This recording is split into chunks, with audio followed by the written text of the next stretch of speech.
Manatitra ny araba tonga klasy tonga vavy tonga soa indray ato anaty fotoana ny fandahana journal de l'économie amin'ity anio ity. Makasika ny sehatry ny fizahantany no resahantsika betsaka ato anaty ny fandaharana androany tsy misy ny fanadihadiana toy ny mahazatra fa avy hatrany dia manambahiny isika miarabanao Andriamatoa Retonina Dulin izay manampahaizana ao anaty izay sehatry ny fizahantany izay nanaiky ny fanasana tamin'ity anio ity. Mbola mipetraka hatramin'ny androany raha ny fanambina mipetraka ny fitondram-panjakana makasika ny fanatrarana mpizahatany hatramin'ny 5 hetsy moa izany manomboka ny taona 2020 raha ny zava-misy taorian'ny fiverenany fisokafany abakabaka Madagasikara na ny sistany moa izany manahoana ny fivoaran'izay sehatry ny fizahantany izay. Mety ho tratra ve io fanamby io? Ya, miarabanao Monsieur Yves ary miarabantsika ny atokantrano any manaraka an'izao journal de l'économie amin'izao alahady zao.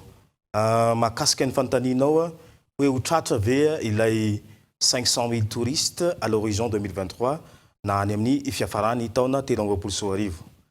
Fomba fijeriko manokana dia sarotra ny atatsarana an'izany satria ny gyrophare zany hoe misy alerte zany maneran'izao tontolo zao fa mihena mihitsy zany ny isan'ny mpizahatany mandeha mitsidika andreo firenena zay manana attrait touristique atafitsy anatin'izay zany isika eto Madagasikara. Ny statistika farany zao talohan'ilay crise sanitaire zany dia manambara fa ho sarotra amintsika zany ny anatratra n'ilay 500 000 touristes zany amin'ny 2023 zay satria 350 000 atsika no talohan'ny Covid. Dikan'izay zany ny relance araky ny Conseil international du tourisme zany dia rehefa misy valanaretina na misy ataontsika hoe crise politique na catastrophe naturelle amina firenena anankiray zany zay pays touristique zany dia mila eo amin'ny 2 taona na 3 taona na 4 taona zany 2 taona zany farafahakeliny dia zay vao miatafarina tsikelikely indray zany ireo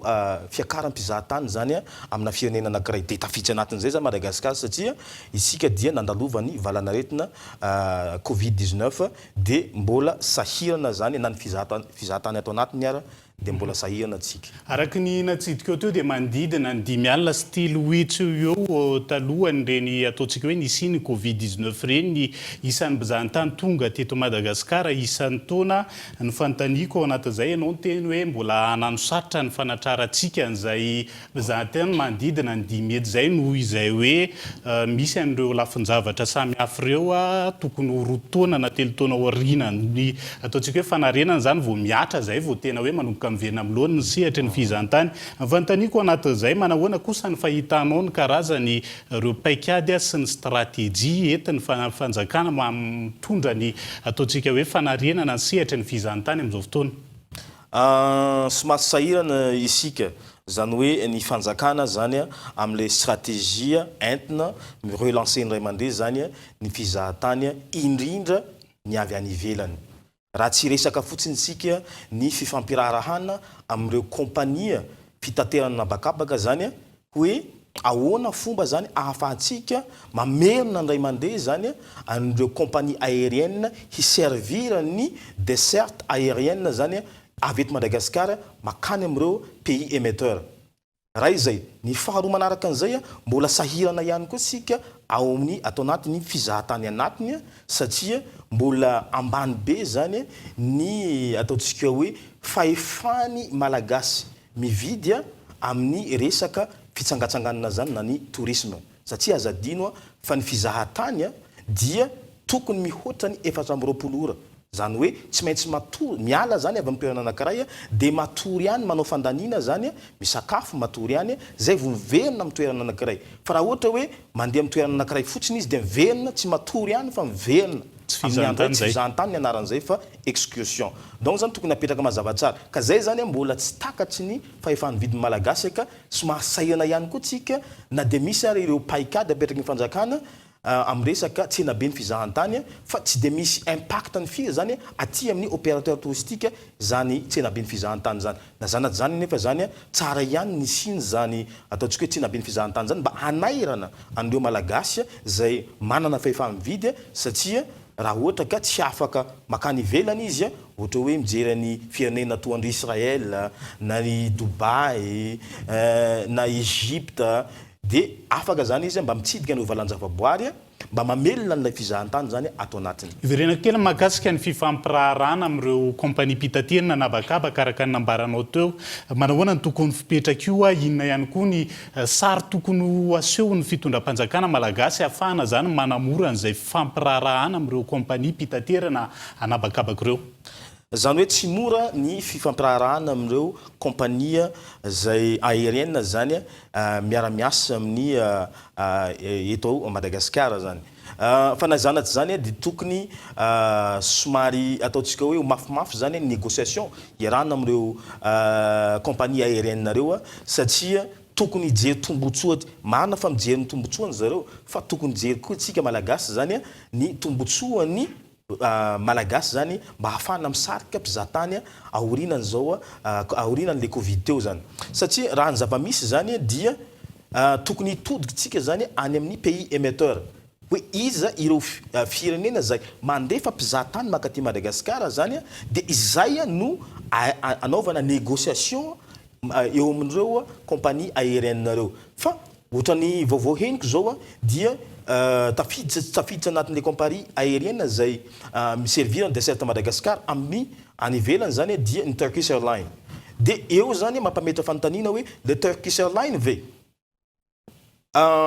betsaka ve ireo ataontsika hoe mpizahatany avy any a Turquie na ohatra hoe mandalo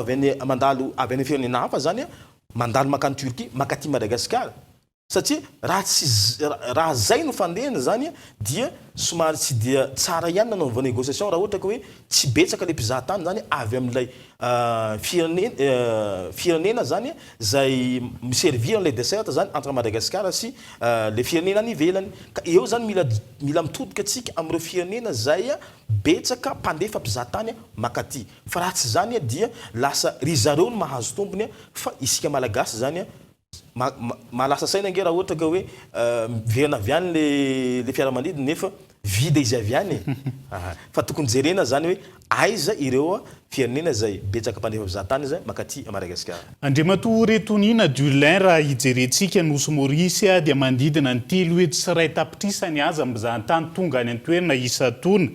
tombony ho aza ny resaka fododrafitrasa amin'ny fanontaniana petraka anatin'izay manahoana ny fododrafitrasa mandidina ny sehatry ny fizahantany raha ho an'ny Madagasikara. Mifanindran-dalana foana namana ivy ny isan'ny mpizahatany sy ny fododrafitrasa misy amina firenena anankiray zany hoe raha io taremarika talohan'ny Covid io zany 350 000 touristes io dia normal atsika raha ohatra ka mbola somary kely ny fododrafitrasa zany zay misy eto amin'ny tany sy ny firenena na izany anaty zany nefa zany tsy maintsy fa miomana sahady tsika zany ahoana fomba ahafahana mandray an'ireo 500 000 touristes zany zay eretserety ny fitondra fanjakana zany raha ohatra ka miara-tonga eto ireo mpizahatany ireo dia zay zany no mahatonga ny torohevitra hoe tokony misy zany politika dian'izao apetraky ny fanjakana mahakasika an'ireo fododrafitrasa zay ataontsika hoe izy no voakasika an'izay fododrafitrasa zay ohatra hoe ny lalana ohatra hoe ny port ohatra hoe ny aéroport ahafahana mandray an'ireo fiaramanidina zany sy ireo sambo mpitondra mpizahatany satria azadino fa misy voa anankiroa izateo ny atongavan'ireo mpizahatany reo zany tonga eto Madagasikara dia par voie maritime ray dia par voie aérienne ny velan'izay ngambany dia tokony mijery koa ny fanjakana politika ahafahany manalefaka ny procédure zany ahafahany ireo investisseur zay te handraharaha amin'ny lafiny fizahantany zany eto amin'ny tany sy ny firenena satria anisany tsy apprécieny ireo investisseur koa zany ny lenteur administrative zay misy eto amin'ny tany sy ny firenena na de misy ary ezaka zay ataony EDBM amin'ny alalan'ny fanamorana zany hoe fanafainganana zany an'ireo taratasy zany dia tokony ila ezaka bebe kokoa zany ahoana fomba ahafahan'ireo mpandraharaha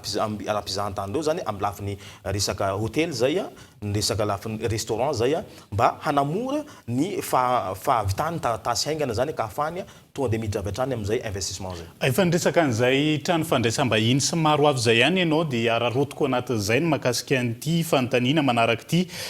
isan'ny hoe mbola olana io resaka trano fandraisam-bahiny io raha ny tombana nataony DBM dia manodidina ny 2 alina any ho any isan'ny evitrano resaka eto evitrano fandraisam-bahiny ilaina ho anampiana amin'izay hoe fandraisana an'ireo mpizahatany manodidina ny 5 hetsy ireo. Misy any tetikasa ataontsika hoe fanaovana mise en concession ana ataontsika hoe parc valan-javaboary enina atao amina valan-javaboary enina zay ny tetikasa eno amin'izao fotoana izao mety hanampy atsika amin'izay ve ny fanaovana an'io mise en concession io? Mety hanampy atsika le izy fa tokony jerena tsara zany ahoana fomba ahafahantsika miditra amin'izany mise en concession zany. Na zany zany nefa zany ny tena tsara nge politika tsara dia ny